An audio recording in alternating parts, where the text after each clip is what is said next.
Nunca imaginé que el día del funeral de mi hijo Carlos sería cuando descubriría que mi nuera Ana había planeado mi destrucción desde hacía años. La mujer que durante una década llamé la hija que nunca tuve, me expulsó de mi propia casa con una sonrisa helada y las palabras más crueles que jamás escuché. Espero que disfrute la calle, porque no recibirás nada, vieja inútil. Pero lo que ella no sabía es que mi silencio guardaba secretos que cambiarían todo para siempre. Mi nombre es Marisol, tengo 68 años y lo que estoy a punto de contar cambió mi vida para siempre. Esta es una historia que te va a estremecer tanto como me estremeció a mí. Pero antes de continuar, asegúrate de estar suscrito al canal y escribe en los comentarios desde dónde estás viendo este video. Nos encanta saber hasta dónde llegan nuestras historias. Durante 40 años de matrimonio con Alejandro, trabajé como bordadora artesanal en Santa Cruz de la Sierra, cosiendo manteles y vestidos de quinceañera hasta que mis ojos lloraran de cansancio. Cada centavo que ganaba lo guardaba en silencio, comprando pequeños terrenos urbanos en la zona comercial que nadie valoraba entonces. Criamos a Carlos y Gabriela sacrificando todo por darles educación y oportunidades. Cuando Alejandro murió hace 5 años, Carlos se mudó conmigo con Ana. Ella llegó como una brisa fresca, ayudándome con las compras, organizando la casa, llamándome mamita con esa voz dulce que me derretía el corazón. Pensé que había ganado una hija, pero después del accidente automovilístico que se llevó a mi Carlos, todo cambió. Ana se transformó en una extraña fría y calculadora. Me prohibió entrar a ciertas habitaciones, cambió las cerraduras y comenzó a recibir visitas de abogados cuando yo no estaba. El día de la lectura del testamento en la notaría, Ana llegó vestida de luto elegante, con una sonrisa que no llegaba a sus ojos. Cuando el abogado comenzó a leer las cláusulas básicas, ella se inclinó hacia mí y susurró con veneno: «Prepárate para conocer la realidad, vieja estorbosa». Pero entonces el abogado carraspeó y dijo algo que heló la sangre en mis venas. «Seanas, falta leer una cláusula final que Carlos agregó una semana antes de fallecer». El silencio en la sala se volvió ensordecedor. Pude sentir cómo cada latido de mi corazón resonaba en mis oídos mientras el abogado ajustaba sus anteojos y revisaba los documentos con una precisión que me puso los nervios de punta. Ana, desde su asiento, me lanzó esa sonrisa que ya conocía bien, esa mezcla de desprecio y satisfacción que había perfeccionado durante los últimos meses. «Una cláusula final», repetí mentalmente, aferrándome al borde de mi vestido negro. Mis dedos temblaron ligeramente. Después de todo lo que había pasado, después de ser expulsada de mi propia casa como si fuera una extraña, ¿qué más podría haber? El aire acondicionado de la oficina del abogado zumbaba suavemente, pero yo sentía un frío que me calaba hasta los huesos. El doctor Méndez, el abogado de Carlos, carraspeó nuevamente. Era un hombre mayor, de esos que inspiraban confianza con su pelo cano y sus modales pausados. Había conocido a Carlos desde joven, había redactado nuestro testamento matrimonial años atrás. Sus ojos, detrás de esas gafas gruesas, parecían guardar secretos que yo no podía descifrar. «Esta cláusula», continuó con voz grave, «fue añadida mediante un codicilo notariado el día 12 de octubre del año pasado, exactamente una semana antes del accidente». Mi respiración se entrecortó. Carlos había estado extraño esos últimos días, recordé de pronto. Salía temprano, regresaba tarde, y cuando le preguntaba, simplemente me decía que tenía asuntos que resolver. Ana se removió incómoda en su silla, y por primera vez desde que habíamos llegado a esa oficina, vi algo parecido a la incertidumbre cruzar por su rostro.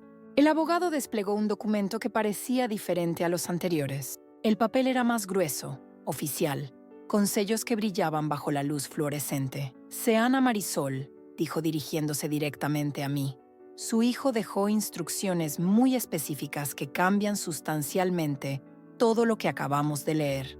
El aire en esa sala se volvió denso, como si las palabras del abogado hubieran succionado todo el oxígeno. Miré fijamente sus ojos, tratando de descifrar qué más podía haber después de la humillación que ya había soportado. Ana, por su parte, tenía una sonrisa que no lograba disimular, como si estuviera saboreando cada segundo de mi desconcierto. Permíteme mostrarte algo más, murmuró Ana, abriendo una carpeta beige que había mantenido cerrada sobre su regazo. Sus manos se movían con una precisión calculada, como si hubiera ensayado este momento durante meses. Carlos y yo preparamos todo esto con mucho cuidado. El primer documento que desplegó sobre la mesa era una restricción de acceso a mi cuenta de ahorros en el Banco Nacional. Mi propia firma aparecía al final, pero yo no recordaba haber firmado algo así. La fecha decía 3 meses antes del accidente de Carlos. Sentí como si una piedra fría se instalara en mi estómago.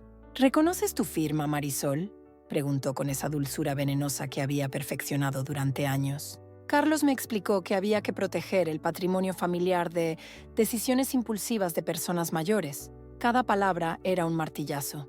Recordé ese día.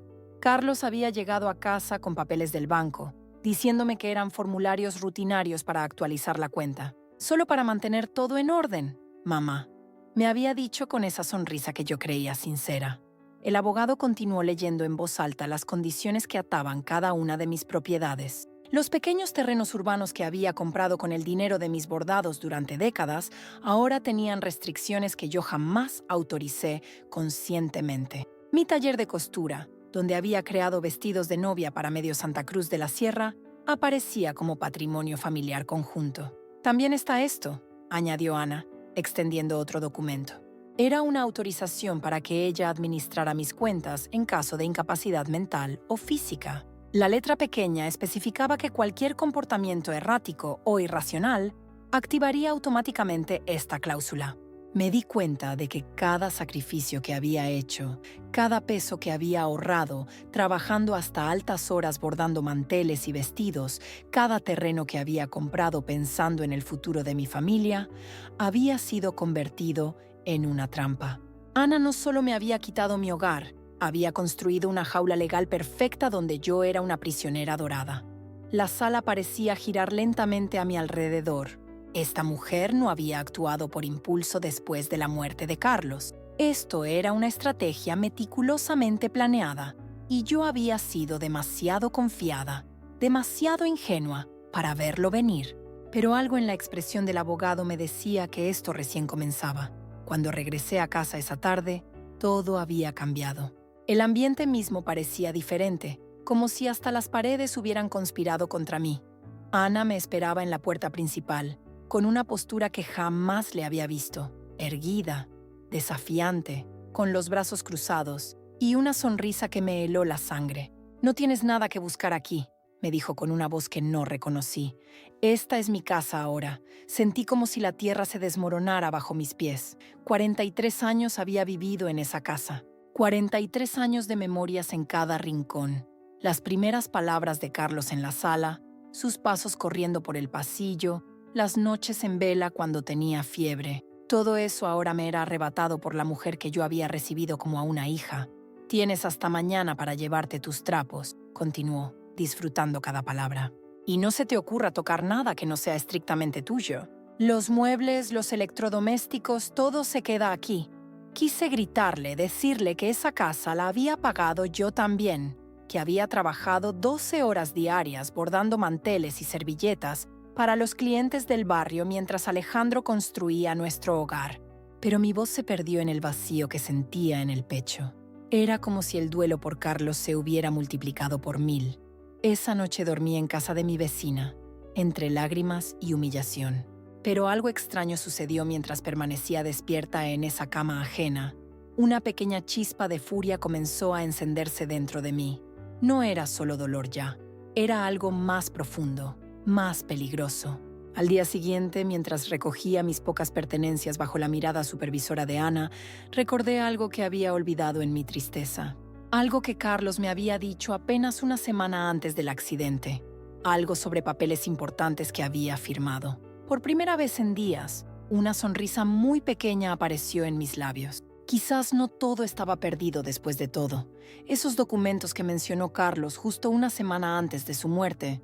La memoria comenzó a aclararse mientras caminaba por las calles de Santa Cruz con mi pequeña maleta.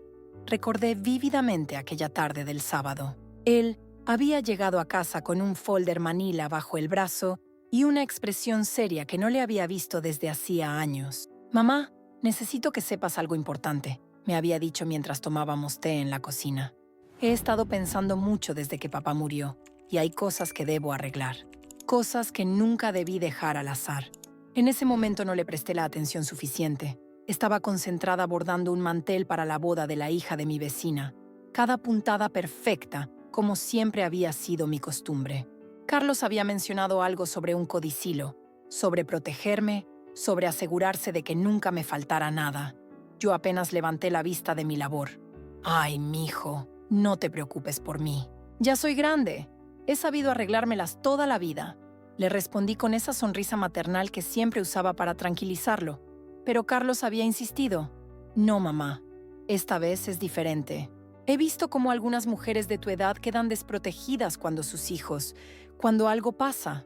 Mañana temprano voy donde el abogado Mendoza a firmar unos papeles adicionales al testamento. Ahora, sentada en ese banco del parque donde solíamos venir cuando él era pequeño, cada palabra cobra un significado completamente diferente. El olor a jazmín del parque me transporta a esas tardes de juegos y risas, cuando Carlos me prometía que siempre me cuidaría. Las lágrimas ruedan por mis mejillas, pero por primera vez en días, no son solo de tristeza, son lágrimas de Marisol mezclada con dolor. Mi hijo había percibido algo que yo, en mi ingenuidad, no quise ver. Había tomado precauciones. Durante 40 años de matrimonio con Alejandro, aprendí a guardar silencio y a confiar. Después de quedar viuda hace 5 años, esa misma paciencia se había convertido en mi refugio. Pero ahora comprendo que mi silencio había ocultado no solo mi dolor, sino también mi fortaleza. Cada centavo que ahorré durante décadas bordando manteles, servilletas y vestidos de novia para medio Santa Cruz, cada pequeño terreno que compré sin hacer ruido, cada decisión financiera que tomé mientras todos creían que solo sabía coser, todo eso había sido construido con la misma meticulosidad con que hacía mis bordados. Una sonrisa se dibuja en mi rostro cansado. Tal vez Ana no conoce toda la historia. Cuando terminé de arreglar las últimas cosas en la habitación, que tanto me había costado conseguir, decidí explorar cada rincón de este nuevo refugio. Era pequeño, humilde, pero había algo liberador en saber que era mío por derecho propio. Al subir al diminuto ático, mis dedos rozaron algo familiar. Un álbum de fotografías que había logrado rescatar antes de que Ana me echara como si fuera una extraña. Las primeras páginas me transportaron inmediatamente. Allí estaba yo, joven y radiante, junto a mi máquina de coser Singer. No era solo una bordadora como todos creían. En esa época ya tenía 3 clientas fijas del barrio residencial y había empezado a ahorrar cada peso que ganaba. Carlos tenía apenas 5 años y Gabriela era un bebé que dormía en su cunita mientras yo trabajaba hasta altas horas. Pasé la página y encontré una foto que me hizo sonreír, yo firmando la escritura de mi primer terreno. Alejandro estaba a mi lado, orgulloso, pero la decisión había sido completamente mía. Marisol sabe lo que hace, les había dicho a todos, y tenía razón. Ese terrenito en la zona comercial costó 800 pesos en 1987. Hoy vale más de $40,000. Seguí revisando y recordé cada estrategia, cada sacrificio silencioso. Durante 40 años, mientras todos pensaban que yo solo cosía para ayudar con los gastos, había construido un patrimonio que ni siquiera Ana sospechaba. 5 propiedades urbanas, todas a mi nombre, una cuenta de ahorros que crecía mes a mes, acciones en 3 empresas locales que mi primo del banco me había recomendado. La mujer del álbum no era una víctima. Era una visionaria que había aprendido a protegerse sin hacer ruido. Al cerrar esas páginas llenas de memorias, sentí algo despertar en mi pecho. Ana comenzaba a preguntar por mis finanzas. Había notado que no estaba mendigando como ella esperaba. Su expresión de sorpresa cuando pagué 3 meses de alquiler por adelantado no pasó desapercibida. ¿Qué harías si tu nuera te traicionara así? Esa noche, cuando finalmente tuve un momento de tranquilidad en mi pequeña habitación alquilada, decidí revisar las cajas que había logrado sacar de mi propia casa antes de que Ana me echara completamente. Durante años había guardado documentos importantes en una caja de galletas de metal que perteneció a mi madre. Mis manos temblaron ligeramente al abrirla, no por miedo, sino por la expectativa de confirmar lo que ya sabía. Allí estaban, las escrituras de 3 pequeños terrenos urbanos que había comprado con mis propios ahorros durante mis 40 años de matrimonio con Alejandro. Cada peso había salido de mi trabajo como bordadora artesanal, vendiendo manteles, servilletas y vestidos de novia por encargo. Mientras Alejandro pensaba que yo solo jugaba con mis hilos, yo había construido un patrimonio silencioso.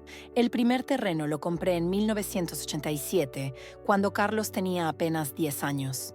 Costó 80.000 bolivianos de esa época, pagados en cómodas cuotas mensuales de 2.000 bolivianos. Recuerdo perfectamente el olor a café en la oficina del notario cuando firmé esos papeles con mi nombre, Marisol Morales de Herrera. El segundo terreno llegó 5 años después y el tercero en 1998, justo antes de que Alejandro se enfermara. Pero lo que más me emocionó encontrar fue el certificado de acciones de la cooperativa de bordadoras que habíamos formado en los años 90. Mi participación del 15% representaba una suma considerable ahora que la cooperativa se había convertido en una empresa próspera que exportaba textiles artesanales. También estaba la libreta de ahorros de un banco diferente al que usaba la familia, donde durante 20 años había depositado religiosamente el 30% de mis ganancias. El saldo actual mostraba una cifra que me hizo sonreír: 123.200 bolivianos, acumulados peso a peso, sin que nadie en mi familia sospechara. Al revisar cada documento sentí una fuerza renovada corriendo por mis venas. Ana había calculado mal. Yo no era la anciana indefensa que ella imaginaba. Durante décadas, mientras cumplía mis roles de esposa y madre, había construido mi propia seguridad económica con la paciencia y determinación que solo las mujeres de mi generación sabemos cultivar. Guardé cuidadosamente cada papel, ahora consciente de que poseía las armas necesarias para esta batalla. Al día siguiente, desperté con una claridad que no experimentaba desde hacía años. Los documentos organizados la noche anterior no eran solo papeles, eran la prueba tangible de una vida que había construido en silencio, puntada a puntada, decisión tras decisión. Me serví el café matutino y me senté en la mesa de la cocina, dejando que los recuerdos fluyeran como un río que finalmente encuentra su cauce. Recordé aquella madrugada de 1987, cuando compré mi primera máquina de coser Singer. Carlos tenía apenas 15 años y Alejandro me había dicho que era un gasto innecesario. ¿Para qué, mujer, si la ropa se compra en las tiendas?, me había argumentado, pero yo sabía algo que él no comprendía. Cada bordado que salía de mis manos no era solo una prenda, era un ladrillo más en la fortaleza de mi independencia económica. Durante 30 años, mientras todos dormían, yo trabajaba. 3 de la mañana, 4 de la mañana, las horas más silenciosas de la casa se llenaban con el susurro de mi aguja atravesando telas delicadas. Vestidos de novia, manteles para quinceañeras, uniformes escolares bordados con esmero. Cada cliente que tocaba mi puerta sabía que Marisol no solo cosía ropa, creaba pequeñas obras de arte. El dinero que ganaba lo guardaba religiosamente. Al principio en una lata de galletas escondida detrás de los frascos de conserva. Después, cuando las cantidades crecieron, abrí mi primera cuenta de ahorros sin decírselo a nadie. El empleado del banco me explicó sobre plazo fijo y yo, que apenas había terminado la primaria, aprendí términos que jamás imaginé entender. En 1995, di el paso que cambiaría todo. Compré mi primer terreno, un pequeño lote en la zona comercial que estaba empezando a desarrollarse. Alejandro nunca se enteró porque yo manejaba mis propios documentos, firmaba con mi nombre de soltera y pagaba los impuestos con mis ahorros. Cuando el sector se urbanizó completamente, ese terreno se había triplicado de valor. Pero mi mayor orgullo llegó cuando decidí invertir en acciones de la cooperativa textil local. Las seanas del mercado se reían. Marisol, esas cosas son para gente con plata de verdad. Sin embargo, yo había observado cómo crecía esa empresa. Había bordado los uniformes de sus empleados. Conocía su solidez desde adentro. Mi inversión inicial de 50.000 pesos se había convertido en una participación que hoy valía más de 500.000. Carlos creía que su madre era una simple ama de casa que sabía coser. Ana me veía como una carga económica sin recursos propios. Gabriela, ocupada con su vida en otra ciudad, asumía que yo dependía completamente de lo que Carlos me diera. Qué equivocados estaban todos. Cada sacrificio, cada noche en vela, cada peso ahorrado había construido algo que va más allá del dinero, mi dignidad como mujer independiente. Ahora, con estos documentos en mis manos, estaba lista para demostrarles que la vieja inútil había sido en realidad la más previsora de toda la familia. Me quedé allí, sosteniendo esos documentos que representaban décadas de sacrificios silenciosos, cuando comenzaron a surgir en mi memoria rostros que había olvidado. La primera fue Elena Morales, mi compañera de la escuela de bordado hace más de 30 años.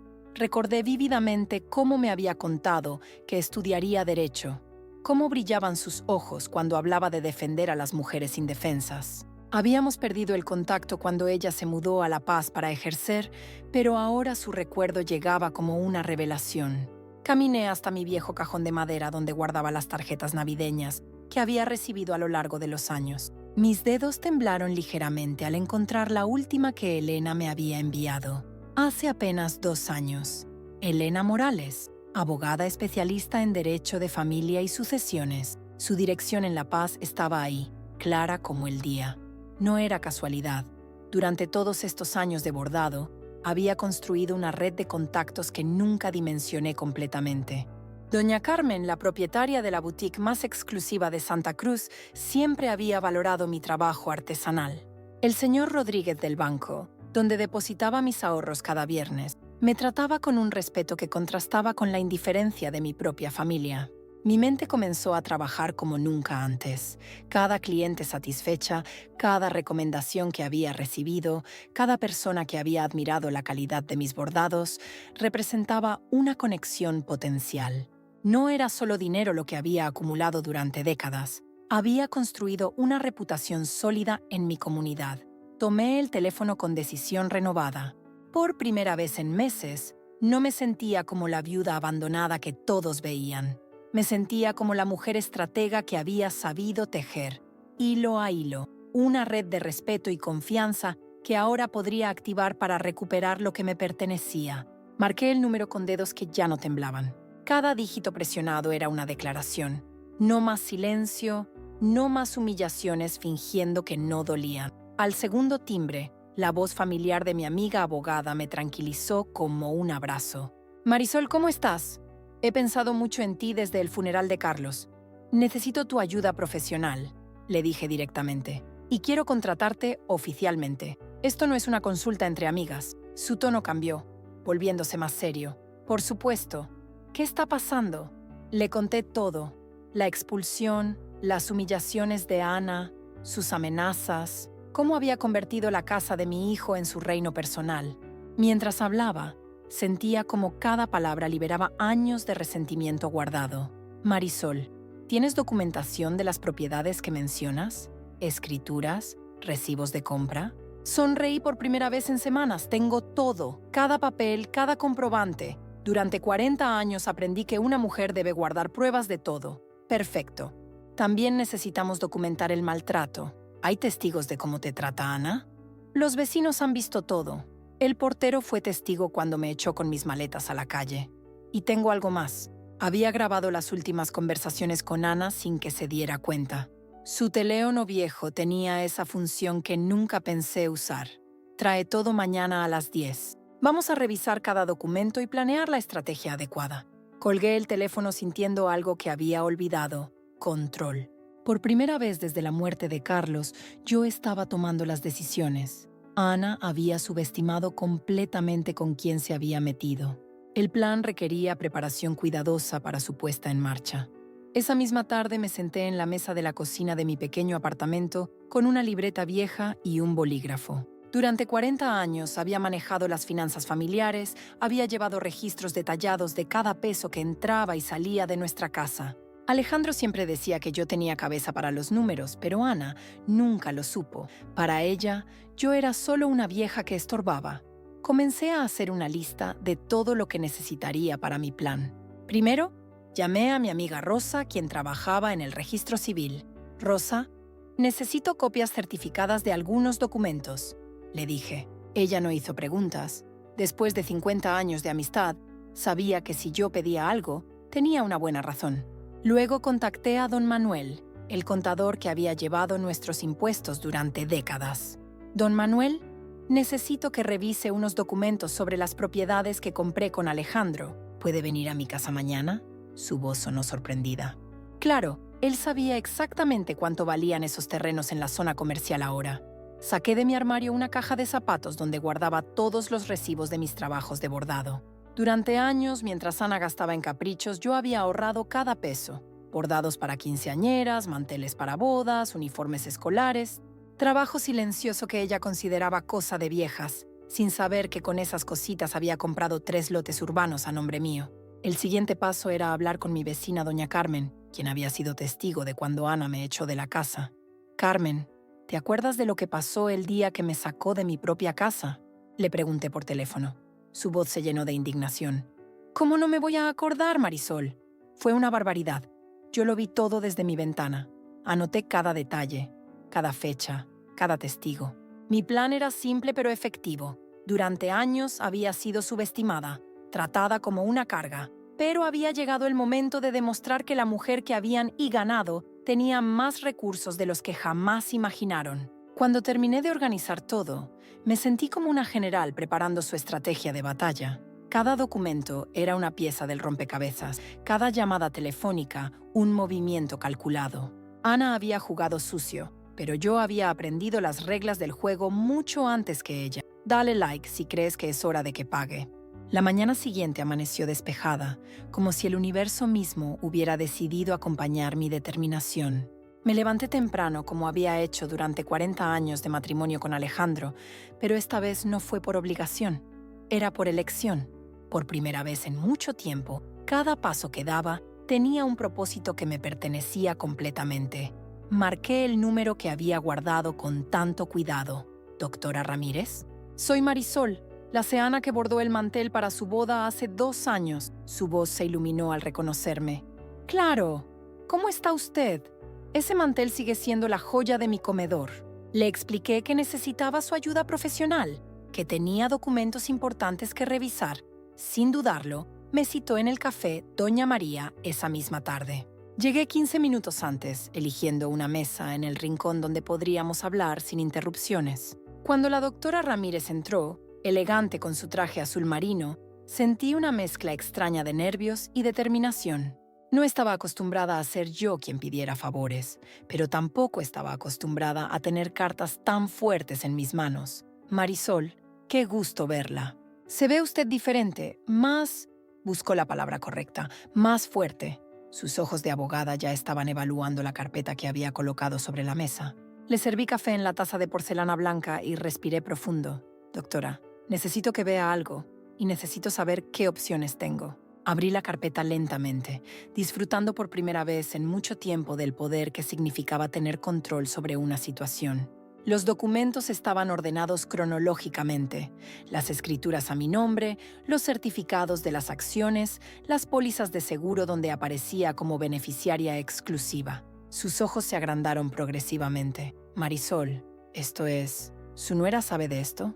Negué con la cabeza, sintiendo una satisfacción cálida extendiéndose por mi pecho. «Nadie lo sabe. Carlos lo arregló toda la semana antes del accidente, como si hubiera presentido algo». La doctora Ramírez tomó cada documento, revisándolo con la meticulosidad de quien entiende las implicaciones legales. ¿Me está diciendo que ella la echó de una casa que es suya? Su indignación profesional era música para mis oídos, y que está viviendo ilegalmente en su propiedad, mientras usted está pagando alquiler en otro lado. Asentí, sintiendo cómo se fortalecía mi determinación con cada palabra de validación. Esta conversación no era solo el primer movimiento de mi plan, era la confirmación de que tenía razón, de que tenía poder y de que había llegado el momento de usarlo. Al día siguiente, decidí que había llegado el momento de enfrentar a Ana cara a cara. No en la notaría, no con el abogado como intermediario, sino en mi propia casa, en mi territorio. Llamé a Gabriela y le pedí que organizara una reunión familiar. «Necesito hablar con todos», le dije con una firmeza en mi voz que ella no había escuchado en meses. Cuando sonó el timbre esa tarde, mi corazón latía con fuerza, pero no de miedo. Era la adrenalina de quien está a punto de reclamar lo que le pertenece. Abrí la puerta y ahí estaba Ana, con esa sonrisa falsa que había perfeccionado durante años. Entró a mi sala como si fuera suya, como si yo fuera la invitada. Marisol, me saludó con esa dulzura venenosa que ya conocía demasiado bien. Qué bueno verte en mejor ánimo.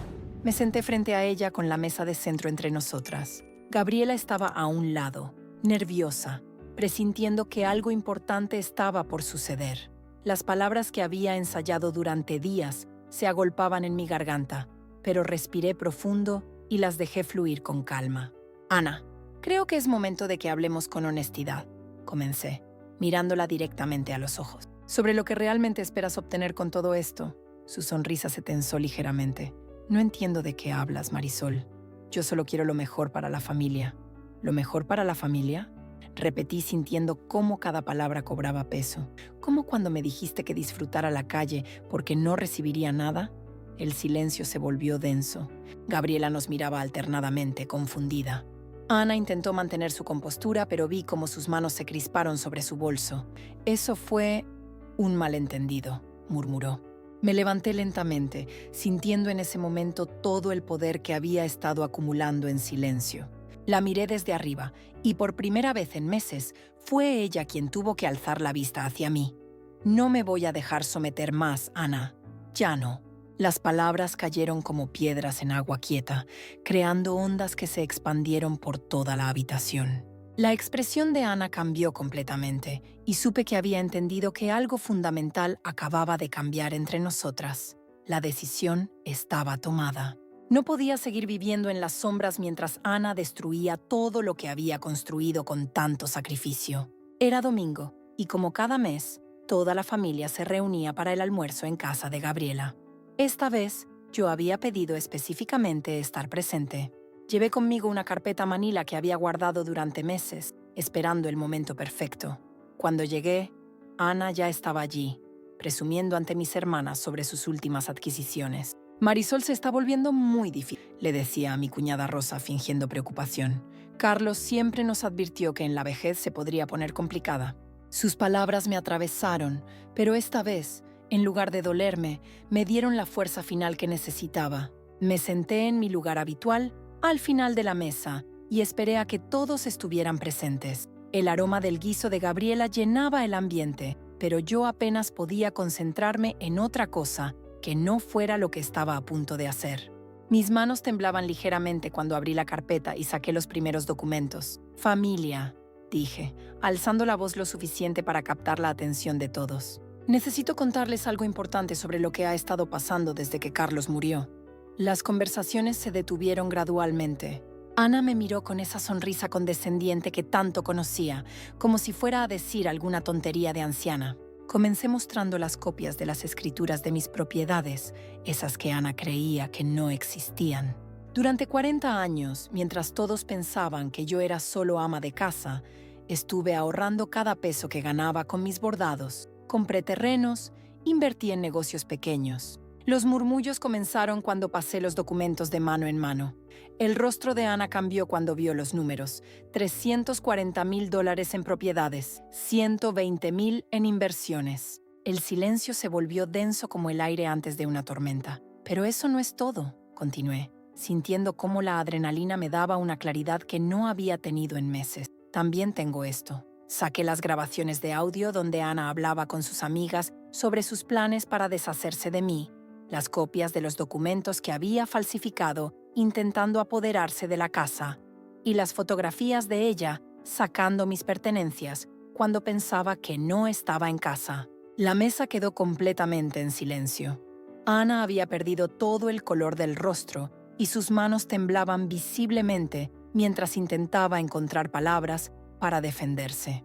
El silencio que siguió fue ensordecedor. Todos los presentes habían quedado mudos tras mi revelación, pero sus miradas hablaban más que 1000 palabras. Vi cómo los ojos de cada persona en esa sala se dirigían hacia Ana con una mezcla de incredulidad y repudio que me llenó de una satisfacción profunda y serena.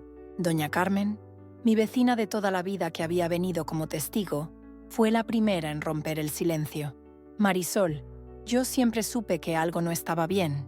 La forma en que ella hablaba de usted en el mercado, su voz temblaba de indignación. Decía que usted era una carga, que Carlos se había sacrificado toda la vida por mantenerla. El murmullo comenzó a extenderse por la sala. Gabriela, que hasta ese momento había permanecido callada, se acercó a mí con lágrimas en los ojos. «Mamá, perdóneme, yo creí sus mentiras. Pensé que usted realmente no tenía dónde ir». Su voz se quebró cuando agregó: «Ella nos dijo que usted le había dado todo a Carlos y que no quedaba nada». Ana intentó levantarse, pero las miradas de desprecio la detuvieron. Su rostro había pasado del blanco al rojo intenso y sus manos temblaban mientras buscaba palabras que nunca llegaron. La Ana que alguna vez había caminado por nuestro barrio con la cabeza en alto, presumiendo de su bondad al cuidar a su suegra, ahora se encogía ante el peso de la verdad desnuda. El abogado carraspeó suavemente y continuó leyendo. Además, doña Marisol, su hijo, especificó que todos los gastos de desalojo de la propiedad correrán por cuenta de quien la ocupó ilegítimamente. Sus palabras cayeron como sentencia final. «No, no puede ser verdad», murmuró Ana finalmente, pero su voz sonaba hueca, derrotada. Los presentes comenzaron a intercambiar miradas de complicidad, como si por fin todas las piezas de un rompecabezas encajaran. La comunidad que antes la había visto como ejemplo de nuera sacrificada, ahora entendía la magnitud de su traición y manipulación. Mi corazón latía con una fuerza renovada mientras observaba cómo se desmoronaba el castillo de mentiras que había construido a mi costa. Fue como si el peso de 40 años de matrimonio y 5 años de viudez se levantara de mis hombros. Observé cómo Ana se tambaleaba, buscando apoyo en una pared que ya no era suya, en una casa que nunca le había pertenecido realmente. Sus labios temblaron mientras intentaba articular una disculpa que llegaba demasiado tarde, demasiado vacía. «Marisol, yo no sabía que Carlos había...», balbuceó, pero ya nadie la escuchaba. La sala se había convertido en mi tribunal, y el veredicto era unánime. El abogado continuó leyendo los términos del desalojo con una precisión que me llenó de satisfacción. 48 horas. Ese era el tiempo que le daban para recoger sus cosas y marcharse. Las mismas 48 horas que ella me había dado a mí cuando me echó a la calle como si fuera basura. Doña Carmen se acercó y me tomó del brazo con ternura. «Marisol, siempre supe que eras más fuerte de lo que aparentabas. Tu hijo sabía exactamente lo que hacía». Sus palabras fueron como un bálsamo en mi corazón herido. Gabriela, mi querida hija, se acercó con lágrimas en los ojos. «Mamá, perdóname por haber dudado, perdóname por no haber estado ahí cuando más me necesitabas». La abracé fuertemente, sintiendo cómo mi familia real se reconstruía mientras la falsa se desmoronaba. El abogado me extendió las llaves de mi casa, mis llaves. Las tomé con manos firmes, sin temblor alguno. Ese simple gesto metálico representaba todo: mi dignidad recuperada, mi hogar devuelto, mi fuerza finalmente reconocida. Ana intentó una última jugada desesperada. «Esto es injusto. Yo era su esposa. Tengo derechos». Pero su voz sonaba hueca en una habitación llena de personas que habían presenciado sus mentiras. Me levanté lentamente, ajustándome el chal que había pertenecido a mi madre. La misma dignidad que ella me había enseñado fluía por mis venas. Caminé hacia la puerta con pasos seguros, sintiendo cómo cada persona en esa sala me miraba con respeto renovado. Si esta historia te recordó tu propia fuerza dormida, recuerda, la justicia no siempre llega rápido, pero cuando llega, restaura todo lo que parecía perdido para siempre. La mañana siguiente llegó acompañada de algo que no había sentido en años, el sonido del timbre sonando repetidamente antes de las 9. Me asomé por la ventana y vi a la Ana Mercedes, mi vecina de 3 casas hacia abajo, parada en mi jardín con una bandeja cubierta por un paño blanco bordado. «Marisol, vine a traerle unas empanadas recién hechas», me dijo cuando abrí la puerta, con una sonrisa que hacía tiempo no veía dirigida hacia mí. «Y quería decirle que toda la cuadra está comentando lo valiente que fue usted ayer. Durante 40 años de vivir en esta misma calle, Mercedes apenas me saludaba con un movimiento de cabeza. Ahora estaba aquí, en mi puerta, llamándome valiente. «Pase, por favor», le dije, sintiendo cómo algo cálido se expandía en mi pecho. Mientras servía café en las tazas de porcelana que había heredado de mi madre, Mercedes no paraba de hablar. «Marisol, todas las mujeres del barrio estamos orgullosas de usted. Lo que hizo esa Esa mujer no tiene perdón de Dios. Pero usted demostró que las apariencias engañan. A las 11 sonó el timbre nuevamente. Era doña Carmen del almacén de la esquina, quien venía a invitarme a la reunión semanal del grupo de mujeres de la iglesia. Necesitamos escuchar su historia completa, me dijo con los ojos brillantes de admiración. Hay muchas de nosotras que podríamos aprender de su fortaleza. Por la tarde, mientras regaba las plantas del jardín delantero, pasó el señor Alberto que vive en la casa amarilla de la otra acera. Se detuvo, se quitó el sombrero y me gritó desde la vereda. «¡Sea Ana Marisol! Mi esposa dice que usted es un ejemplo para todas las mujeres. Qué bien que puso a esa descarada en su lugar». Esa noche, sentada en mi mecedora mirando las estrellas, me di cuenta de que por primera vez en décadas no era invisible. Ya no era la suegra de Ana o la viuda del difunto Alejandro. Era Marisol, la mujer que había demostrado que la paciencia y la sabiduría valen más que la juventud y la arrogancia. Al día siguiente comenzaría una nueva etapa, y esta vez toda mi comunidad sabía exactamente quién era yo. Una semana después, la luz del sol entraba por las ventanas del comedor principal iluminando la mesa de caoba, que no había visto una reunión familiar formal en años. Había decidido que era momento de establecer las nuevas reglas, no a través de confrontaciones dramáticas, sino con la serenidad de quien ya había demostrado su verdadero poder.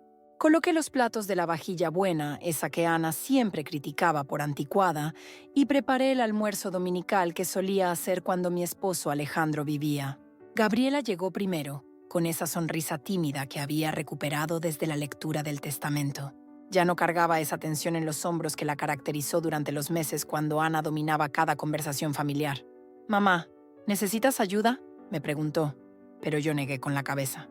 Quería servir personalmente. Desde mi posición de matriarca recuperada, había aprendido que el poder no se gritaba, se ejercía con naturalidad. Cuando todos estuvieron sentados, incluyendo a Ana, que llegó última con una actitud distante pero ya sin la arrogancia de antes, tomé mi lugar en la cabecera de la mesa. No el rincón donde me habían relegado durante tanto tiempo, sino el asiento principal que me correspondía por derecho propio. He estado reflexionando sobre cómo queremos que funcione esta familia de ahora en adelante. Comencé, sirviendo el guiso de pollo que preparaba desde hacía 40 años. ¿Las cosas van a cambiar?, continué, manteniendo un tono sereno pero firme. Ya no voy a tolerar faltas de respeto, manipulaciones, ni intentos de hacerme sentir invisible en mi propia casa. Gabriela asintió inmediatamente y pude ver en sus ojos el alivio de quien finalmente podía expresar lo que había callado por años. «Mamá tiene razón», dijo mi hija. «Hemos permitido dinámicas que lastimaron a toda la familia». Ana removía su comida sin levantar la vista, pero yo sabía que escuchaba cada palabra. El poder real, había descubierto, no necesitaba amenazas ni gritos. Se ejercía con la tranquila autoridad de quien controla los recursos y ha demostrado que no se deja pisotear. A partir de ahora, las decisiones importantes de esta casa las tomaré yo, consultando cuando sea necesario, pero sin permitir que nadie más intente tomar control de lo que construí con tanto esfuerzo. Las nuevas reglas quedaron claras sin necesidad de documentos legales. Respeto mutuo, comunicación honesta y reconocimiento de jerarquías naturales. Por primera vez en años, terminamos el almuerzo en un silencio cómodo, no tenso. Mientras recogía los platos, observé cómo cada miembro de mi familia parecía respirar más tranquilo. El equilibrio había regresado, y con él, la posibilidad de construir relaciones genuinas sobre bases sólidas de respeto mutuo. Había llegado el momento de observar cómo cada decisión había trazado su propio camino. La vida, en su sabiduría infinita, había colocado a cada uno exactamente donde sus acciones los llevaron, sin excepciones ni privilegios. Yo me había convertido en algo que nunca imaginé ser, una voz para quienes no tenían voz. 3 mañanas por semana, mi casa se llenaba del aroma del café y las voces de mujeres que llegaban buscando orientación. Algunas venían con ojos hinchados por el llanto, otras con esa mirada perdida que yo conocía tan bien. «Ana Marisol», me decían, «¿cómo hizo para salir adelante?». Y yo les contaba, sin adornos ni dramatismos, que la fuerza siempre había estado ahí. Solo había que reconocerla. Carlos había encontrado en mi transformación un espejo donde mirarse, Ya no era el hombre silencioso que permitía humillaciones por mantener la paz.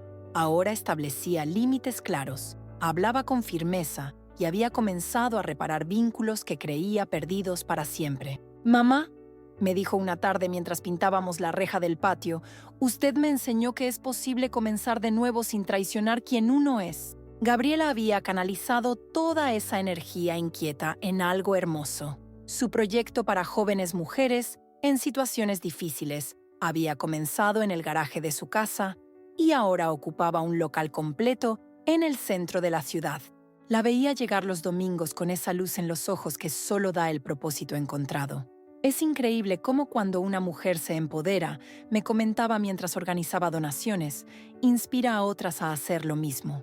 Pero no todos los caminos llevaron a la redención. Ana había descubierto que las amistades construidas sobre chismes y envidias desaparecen cuando ya no tienes casa elegante donde recibirlas. Sus llamadas quedaban sin respuesta, sus invitaciones a café se encontraban con excusas educadas pero firmes. La mujer que alguna vez se pavoneó por los pasillos de la notaría, ahora caminaba sola por las calles, cargando en sus hombros el peso de haber apostado todo a la crueldad.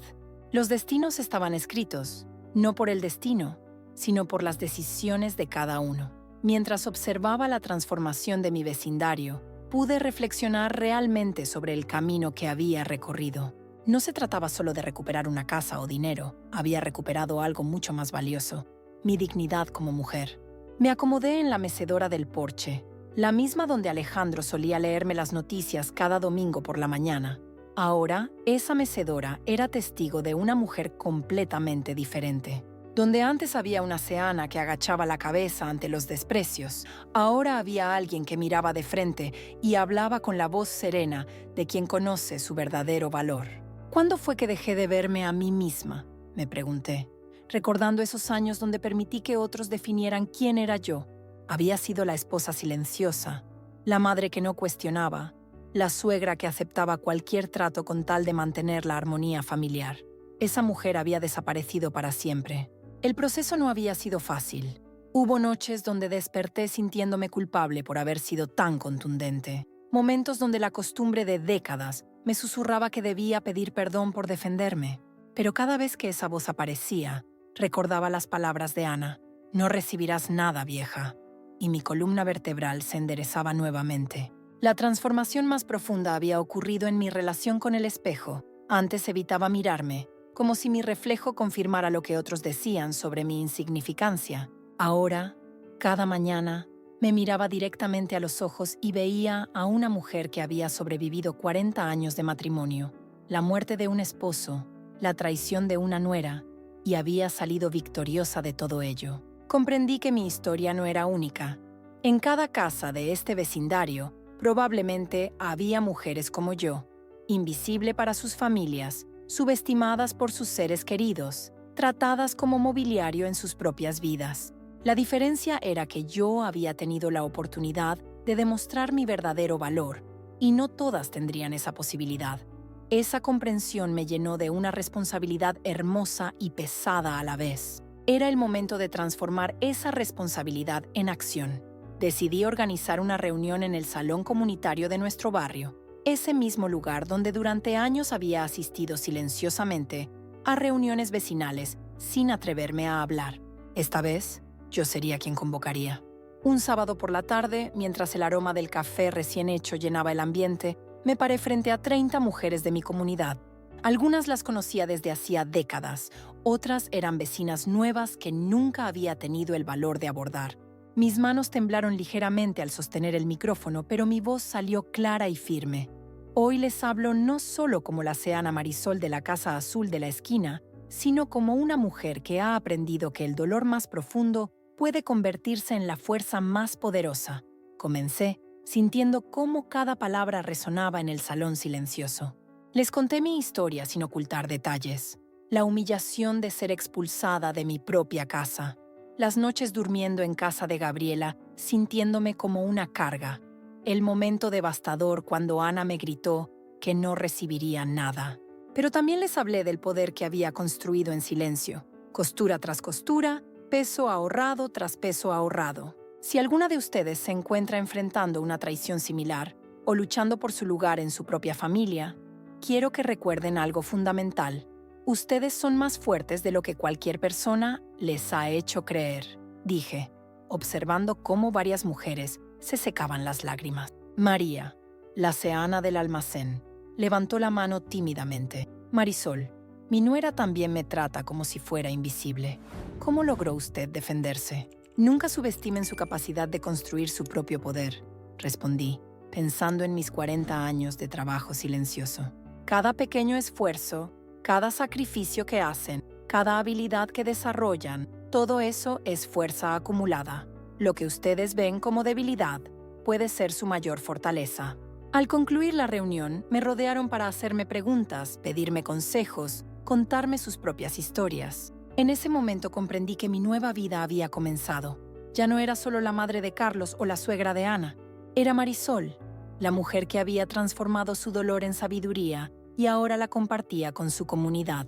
Juntas podríamos construir un camino donde cada una de nuestras historias importara, donde ninguna mujer volviera a sentirse invisible en su propia vida.